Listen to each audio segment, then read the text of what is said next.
மதுரை கள்ளழகர் திருக்கோவில் ஆடிப்பெரும் திருவிழா கொடியேற்றத்துடன் கோலாகலமாக துவங்கியது.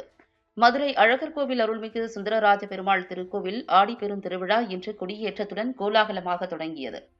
விழாவில் பக்தர்கள் ஏராளமானோர் பங்கேற்று கோவிந்தா கோஷம் முழங்கிட சுவாமி தரிசனம் செய்தனர். 108 வைணவ திருத்தலங்களில் ஒன்றானதும் ஆழ்வார்களால் மங்களாசாசனம் செய்யப்பட்ட திருத்தலமுமான மதுரை அழகர் கோவில் அருள்மிகு சுந்தரராஜ பெருமாள் திருக்கோவிலில் நடைபெறும் சிறப்பு பெற்ற விழாக்களில் முதன்மையான ஆடிப்பெருந்திருவிழா இன்று கொடியேற்றத்துடன் கோலாகலமாக தொடங்கி வரும் 23ஆம் தேதி வரை நடைபெறுகிறது. முன்னதாக ஆடிப்பெருந்திருவிழாவினை முன்னிட்டு கொடிமரம் அமைந்துள்ள மண்டபத்தில் உற்சவர் ஸ்ரீதேவி பூதேவி சமேத கள்ளழகர் என்ற சுந்தரராஜ பெருமாள் எழுந்தருளியதை தொடர்ந்து சிறப்பு பூஜைகள் நடைபெற்றன. இதனைத் தொடர்ந்து மங்களவாதியங்கள் வேத மந்திரங்கள் முழங்கிட கொடிமரத்தில் கருடாழ்வார் உருவம் பொறித்த கொடி ஏற்றப்பட்டு சிறப்பு பூஜைகள் மற்றும் தீபாராதனை நடைபெற்றது. தினமும் ஸ்ரீதேவி பூதேவி சமேத கள்ளழகர் அன்ன வாகனம், சிம்ம வாகனம், அனுமார் வாகனம் உள்ளிட்ட பல்வேறு வாகனங்களில் எழுந்தருளி கோவில் பிரகாரம் சுற்றி வந்து பக்தர்களுக்கு அருள் பாலிக்கின்றனர்.